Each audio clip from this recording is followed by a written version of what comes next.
What's up, you guys? It is Simone, aka Money Mo here, and we are back with the triple M's. Okay, um, this is our exit meeting episode. Bum, bum, bum, bum, bum, bum, bum, bum, bum. There we go. Exit meeting, you guys. Um, you guys should already know the clubhouse rules, but we're not gonna have no Dodgers slander, no Lakers slander, no Rams slander. As you can see, we locked in over here. Shout out to Freddie Freeman. Dodgers got game one of the World Series. Dodgers in five. Dodgers in six. You know what I'm saying? We there. Um, Shout out to the New York Liberty for winning it all. They won it in five. They were supposed to win it in four, but the officiating was trash. That's none of my business. Let's keep it going. I want to give a shout out to Brianna Stewart and Naphesia Collier because they're going to start up their little pro amp league, which is going to be nice. And the players that committed to the league, it's gonna be some fun hoops. It's gonna be some fun hoops. So we'll see what's up with that. Okay, I got a couple more tomatoes. Oh wait, hold on. So the pro am, when is that gonna be? Like in the summer? That's a good question. I don't know when it's gonna happen, but the players that committed to it, some good pieces. So I'm excited to see how it goes. Also, women's basketball players. Yeah, the Okay. W. It's girls from the W. Huh. Kind of Oh, like how they had like the AU Hoops League, yeah. Or but even the women's drew. no, No. this is more upscale than the women's drew. It's more like the AU Hoops League. Hmm. Okay. You So know what like I'm saying? teams. So kind of like TBT tournament. There you go. Hmm. Okay. But like more like these players are active and they're like playing because I feel like in the AU it was players that weren't like on active rosters that were overseas or some that was just like, you know what, let me come back, let me lace my shoes up. Nah, Hmm. this is elite. Hmm. Yeah, This look is this. elite. And they playing for So free. Hmm. no, they're getting paid. What are you talking about? I thought it was a pro am. They no, this is like their own league. They're getting paid. Brianna Stewart and Lavisha Collier, they signed a big deal. Remember we posted that in the chat a while back. Yeah, but I didn't realize how big this was. They got a They deal, started and their they own got a deal. basketball league. Yeah, to pay the girls that don't want to go overseas. Like, they could hoop at home and still get their money. And I believe the games will be on TNT, if I'm not mistaken. They got a TV deal for their games. Yeah. How they get a better deal than the W? It's Brianna Stewart. Brianna Stewart and Future Collier, like they're agents. That's all the agents work. Got you. So this league will probably be during the men's basketball season then. I don't know. I got to look more into that. Like I think we probably should do like an episode to talk about that Um, because I feel like people will want to know a little more about that. I got some information. Okay, so Naphesia Collier and Brianna Stewart's new league will kick off its inaugural season in January. Okay. All right. In January, inaugural season of Unrivaled will take place. Big money venture that has lured significant names to play with founders like Chelsea Gray, Erika Gumawale, Brittany Griner, Angel Reese. Yeah, it's a lot of players. Rakia Jackson's played in it, is Yep. playing in it. Like they had like a whole Instagram page of people who committed to play in that league. Yeah, and it's going to be a 30-woman league, and it's going to be a 3-on-3 basketball league. That'll be dope. Yeah, with 6 basketball clubs: the Laces, the Miss, the Phantom, Lunar Owls, Rose, and Vinyl. There's some weird names, but 6 new teams. I like it. I like it because it's kind of like the players that they invited are like good team players, but one on one, they're really exciting to see. So I'm excited Could be something fun.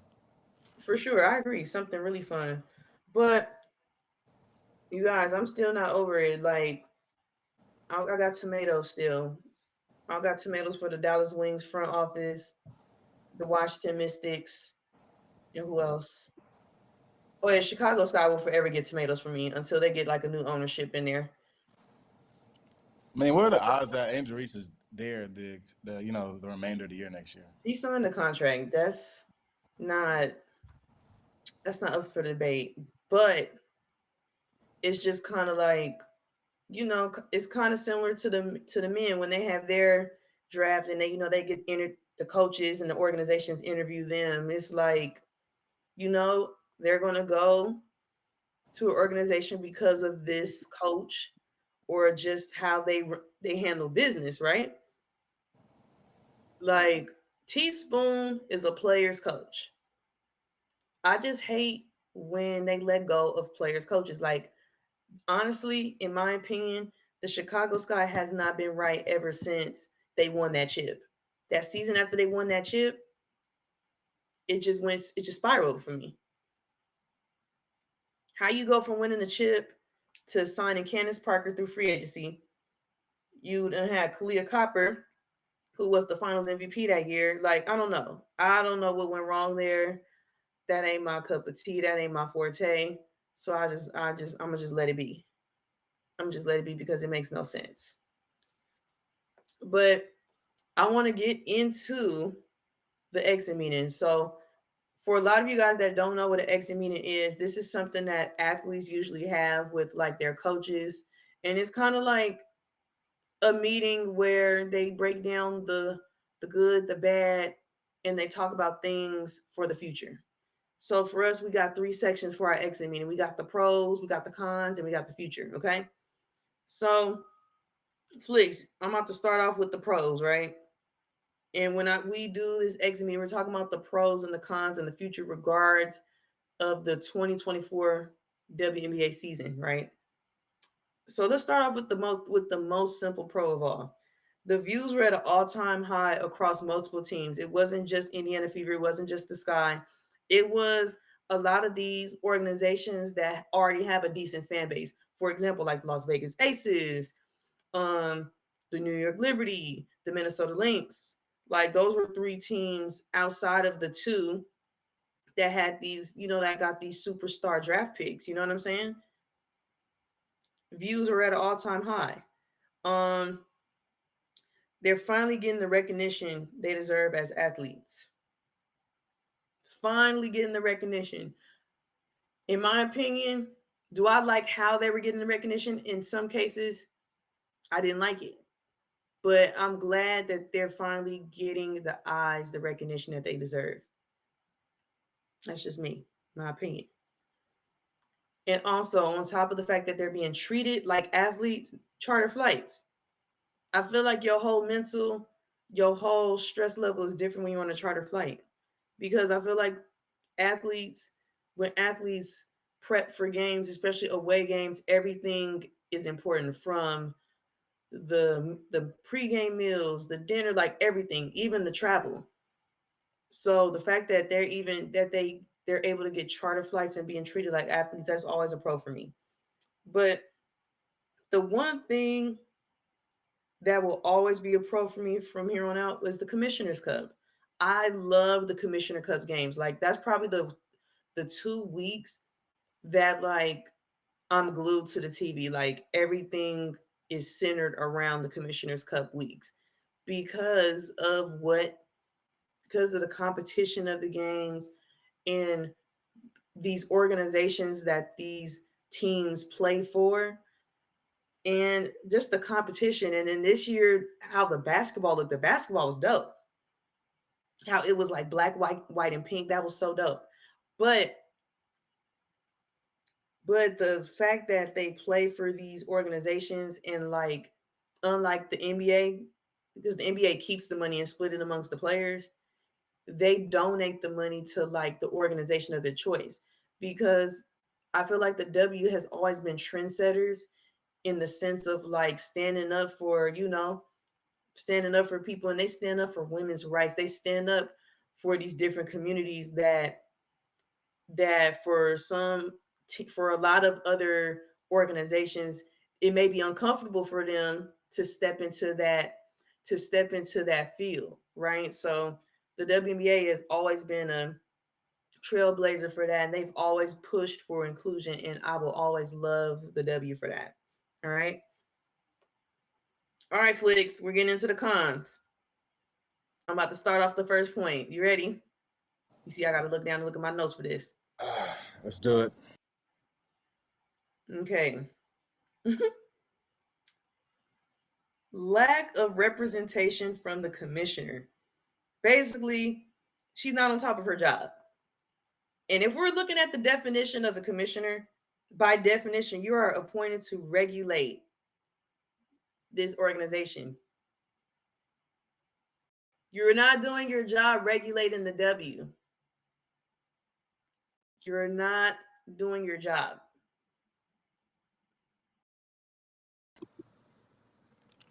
I don't know. What's the commissioner's name again? Kathy. I feel like she's not talked about enough. She kind of like falls through the cracks. Miss Kathy. That's what I'm calling her because I feel like constantly, like even the Caitlin Clark fans will like attack the W without attacking like Kathy. Whereas Kathy is like literally the president. It's like she can make all the changes that need to be made like at the snap of a finger. We see like the CBA is all of a sudden being discussed, and it was supposed to be, you know, it still is in effect for 2 more years, but they're gonna negotiate early. I think if you just push up on Kathy, she gives pretty easy. I think the whole point of this is that she isn't proactive. You know, she reacts to a lot of different things rather than like actually making moves that are good for the W. She only just tries to like put band-aids over the issues, and it really hurts the girls. it hurts. It hurts everybody. It hurts everybody, and it's kind of like I honestly feel like if things didn't take off the way they did, they would still be in this. Excuse my language. They would still be in this shitty deal. I feel like both sides had to be reactive in this situation because it's kind of like the players were, I have a feeling they were like fed up, and it's kind of like, okay, like we've been speaking about this for years. Now it's kind of like we have something now. Like we have something now. You know what I'm saying? We have something. So it's like, why not? Why not break this up now? We have the upper hand. Like we brought these eyes. We're doing this. We're doing that. It's the perfect time. And like I told you off record, I wouldn't blame the W if they didn't play next season. I want them to stand on big business to the point where it's like, if Kathy's not nudging or budging, okay, fine. No W. That's how I wouldn't mind that. I would be here for that because at the end of the day, I'm for the players. And for a lot of people that don't know, about 80% of the players play overseas anyway. Their money isn't even in the W. That's the real T. That's the real T. They make 2 to 3 times more overseas. And depending on what country they're in, it might be 5 times more than they make in the W. Prime example, that's why Gabby Williams didn't come back. She was making money in France. Why would I stay at an organization that's treated me like crap? And I went to a Power 5 conference, a dynasty at the University of Connecticut, to be treated like crap here. No, let me go to France. Let me get my bag. Let me get this money. And oh, I'm here long enough. Let me get a dual citizenship and be able to play for the Olympics, for playing the Olympics. You know what I'm saying? Like, come on. Come on. Like, it makes sense. But Yeah, that's kind of why I have an issue. I mean, even I guess like skill level wise, the W is supposed to be the premier women's basketball league. But like, if you think about like, if the money's not right, you can't really be the premier women's basketball league if you're hard paying as much as the other premier basketball leagues. Like, if you're not in the top 3, the top 2, what's the point of you being in this conversation if you're not compensating correctly? You know, it's almost like you're paying G League salaries to an NBA team. Flix, you're touching a topic that a lot of people want, that a lot of people try to talk about in a passive aggressive way, and they avoid the you know, the problem. They're avoiding it. And like I told you before, I'll just say it on here. The United States treats women's sports and these athletes like second class citizens. They treat these athletes like second class citizens. And now it's kind of like we're in this suffrage era for like women in sports right now because we're on a rise. We're making noise. We're standing on business. And it's not just women's basketball, it's other sports. But you know, basketball is my scope of competence, scope of practice. So that's why we breaking it down here. But that's just the real reason.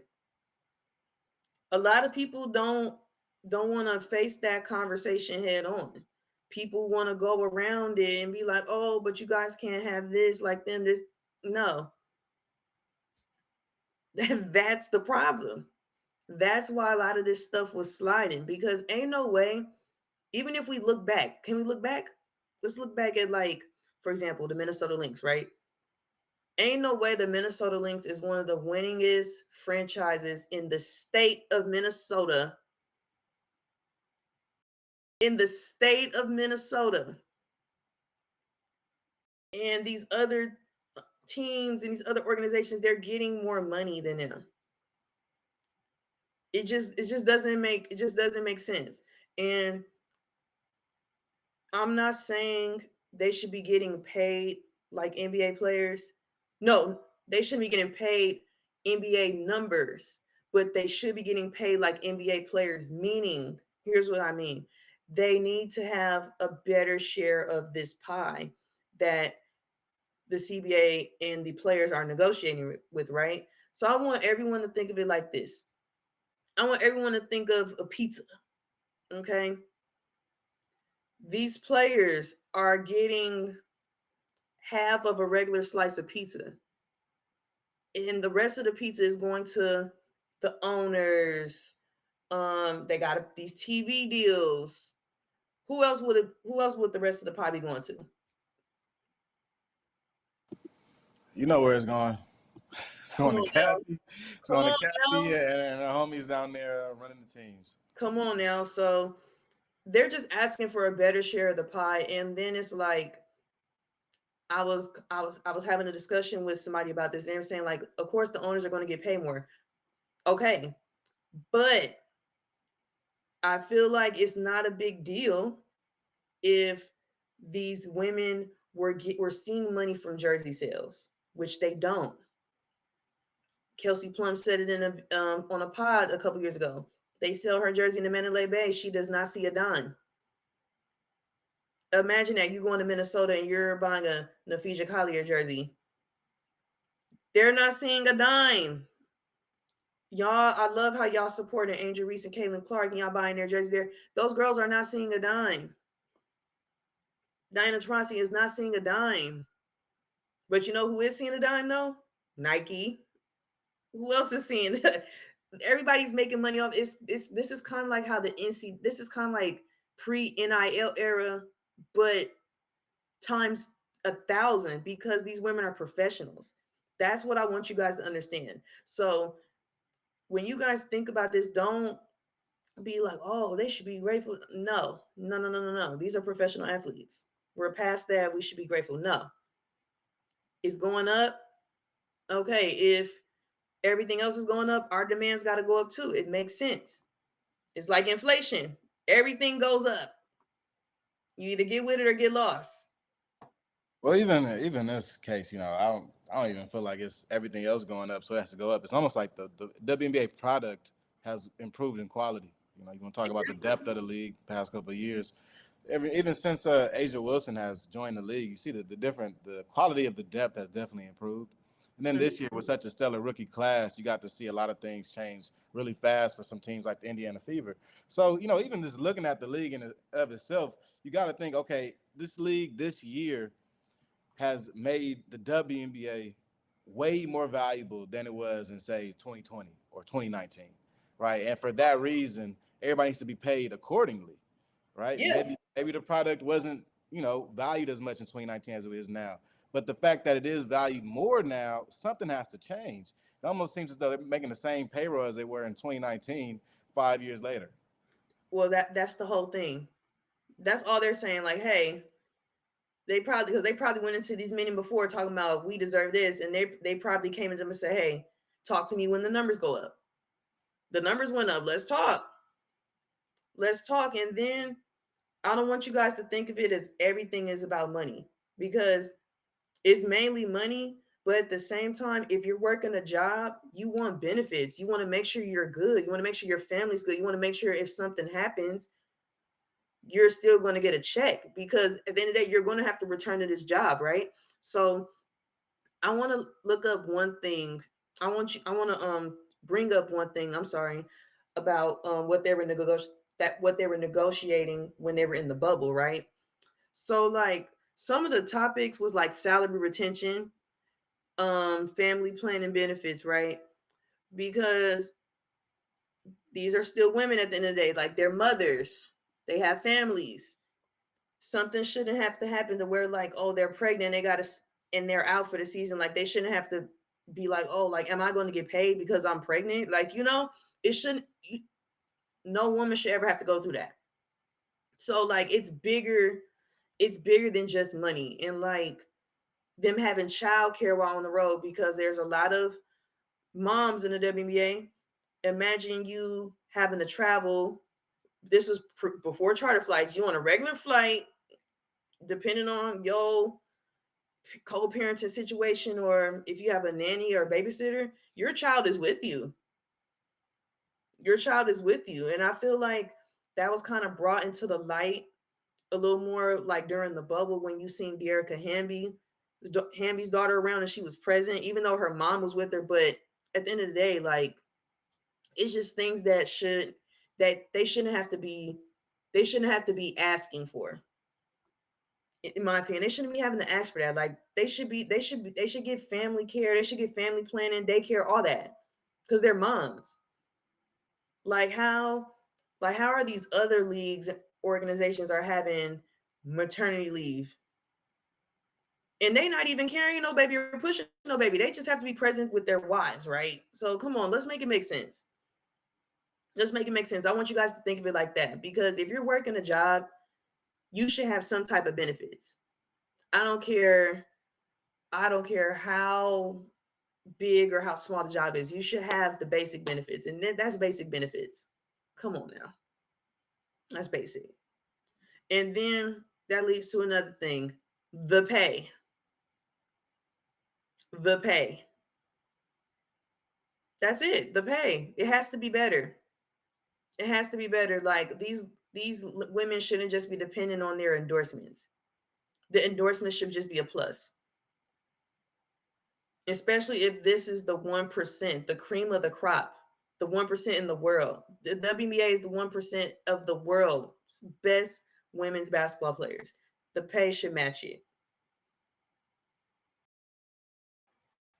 The pay should match it. And then that leads to what? Promotion. The promotion was really trash this season. The promotion was really trash, in my opinion. Can I bring up a point? I'm gonna bring up a point on why it was trash. That's like every season. Jeez. No, but this season it was really trash, because how we gonna have quote unquote all these views and eyes, and the promotion still trash. Prime example. If you're thinking, Simone, what do you mean the promotion was trash? Like, I seen all the games. Yeah, you only seen 2 teams being promoted, but that's none of my business.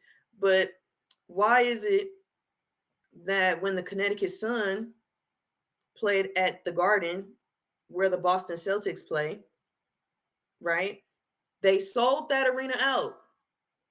That game was not on ABC. That game was not on national television. It was on Spectrum Sports Net. Thank goodness I have cable and I was able to watch it. But dang, what happens to like if you on the East Coast and Boston don't have no WNBA team?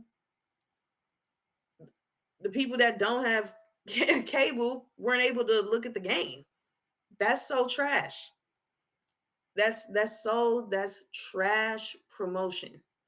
And then it's like Connecticut's not no rink-a-dink team. They're like one of the better franchises in the W, as far as like them having a solid fan base and all the goods.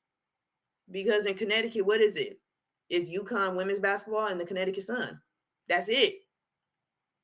That's it. Why the promotion was trash.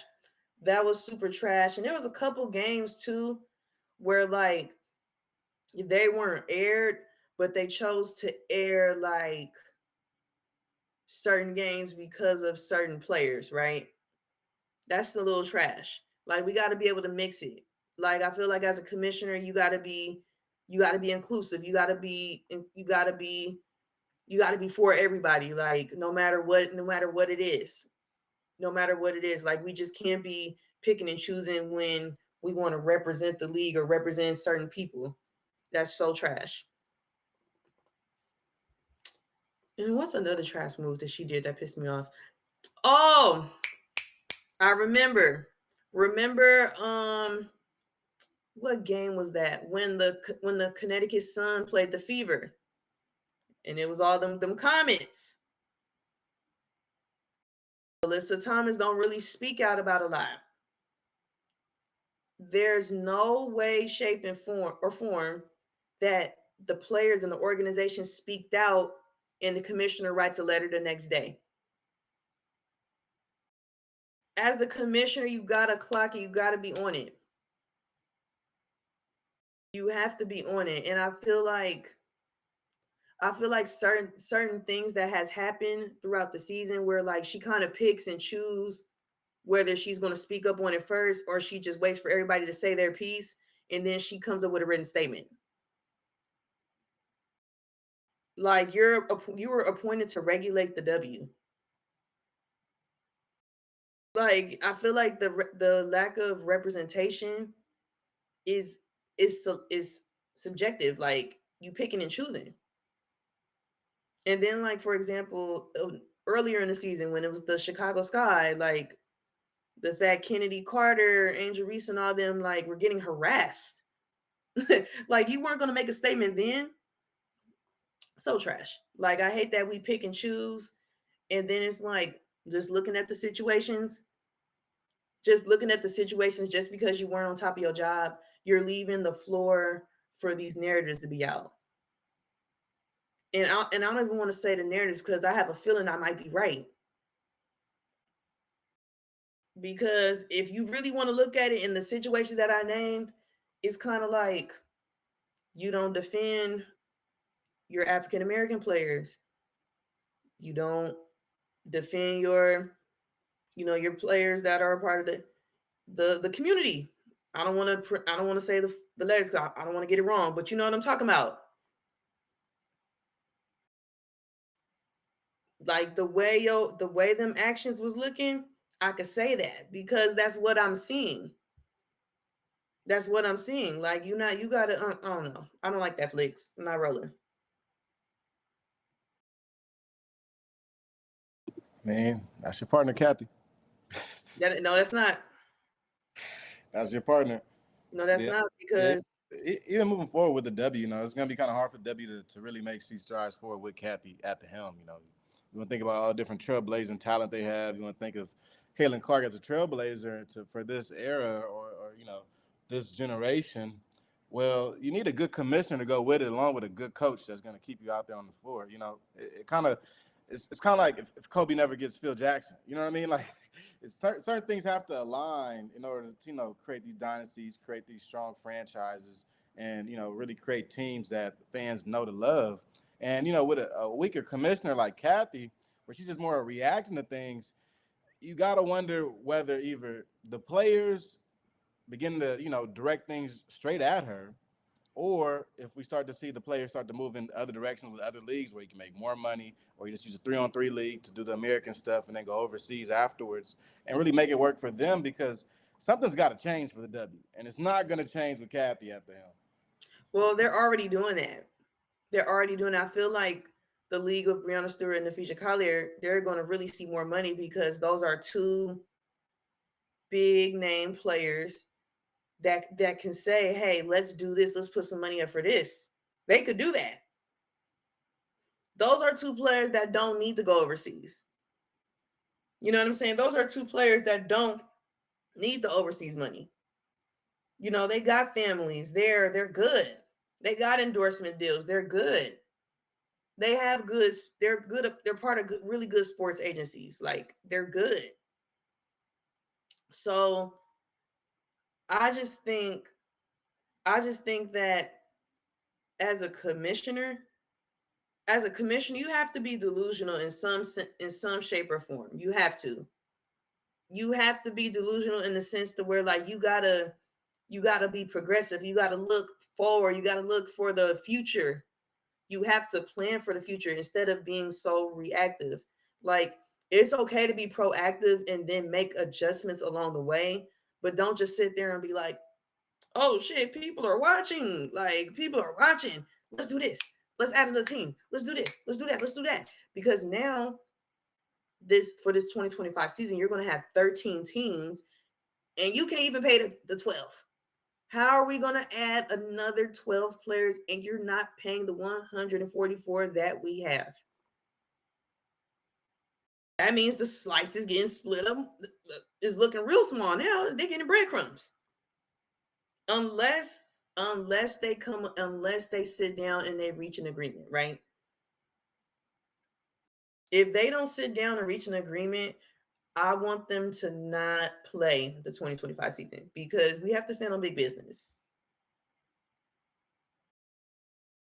And then if y'all being like, oh, like, why you don't want them to play? Because they make more money overseas. Me sitting here telling y'all, oh, like, I hope they don't play. They're going to get money overseas. Like, I don't think you guys understand. That's why a lot of these WNBA players are in tip-top shape.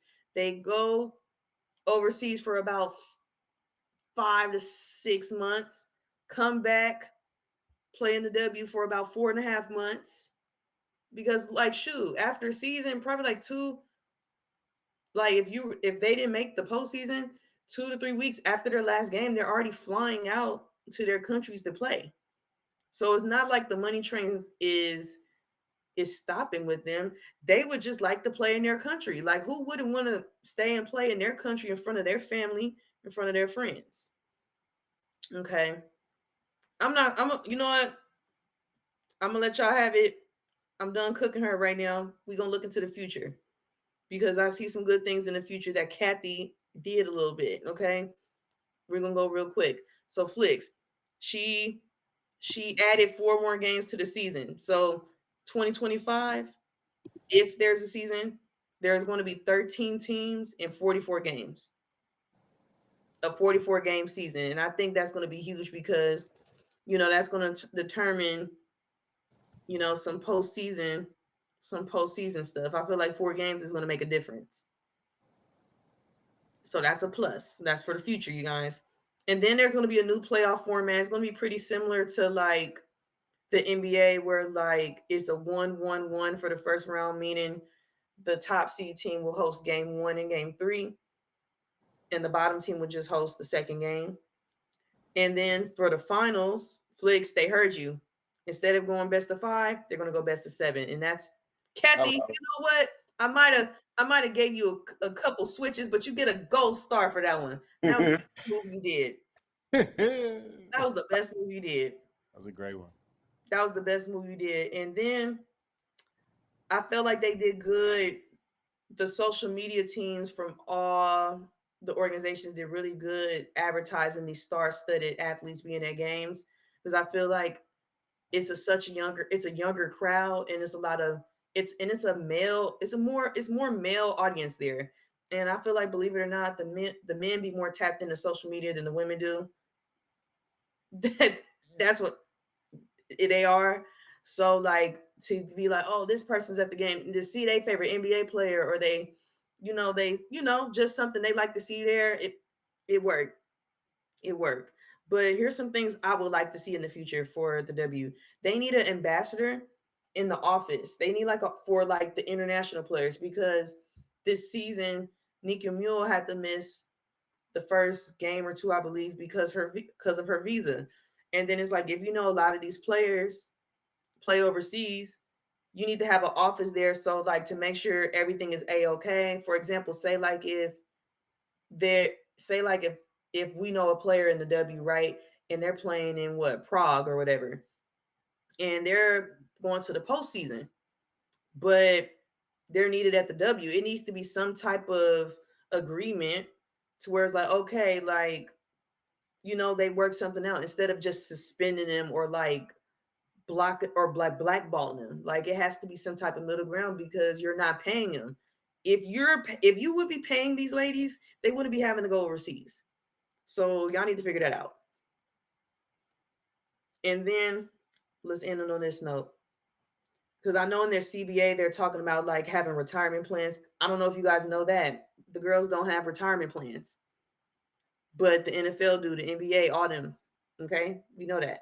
But I think they should have retirement plans, and as well as access to like therapy if it's from like from like marriage, family, like they need access to therapy just because they go through a lot as women, and then like certain groups and communities go through different things, and I feel like they need all the support they can get.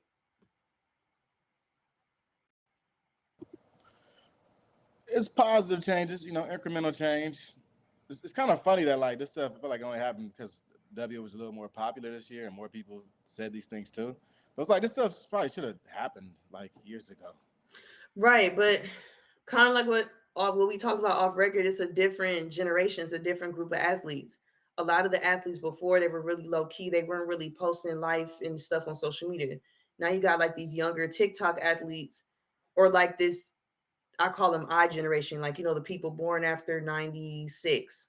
So like the 97 to like whatever, they gonna put their business on social media. Like they'll cry in the car and they'll tell you the whole reason why they're crying. You know what I'm saying? Like they're going to they're in a different era to where like they're gonna tell their business. And I feel like that's why people are so drawn to them too. They're gonna tell their business, they're gonna tell everything. So that's kind of like a plus for this because other people are hearing their stories and other people are like interested in like making sure they get what they want, or being like, oh, like they do deserve this, they do that. And it's like people are learning more too. So I think it's good. At first I wasn't all for it, but now it's like, okay, like let me lighten up. But I need to see some changes. Like, cause like I said, I'm for them not playing next year if things ain't looking good. I'm for it. Why not? Yeah. We standing on business this time. Y'all said we didn't have the eyes, we got the eyes. We standing on big business. Okay. But not bad for my exit meeting. I told y'all I was gonna cook. I told y'all I was gonna cook. So I cooked, but I feel like we got to keep you guys updated regards to the CBA negotiation. I have a feeling it's gonna be a minute before they see some like real change. But we're gonna keep y'all updated. We might do a pick and pop. We might do another YouTube episode. Whatever we decide to do, okay? But make sure y'all tap into the channel, like and subscribe, follow the pod on Instagram, all that good stuff.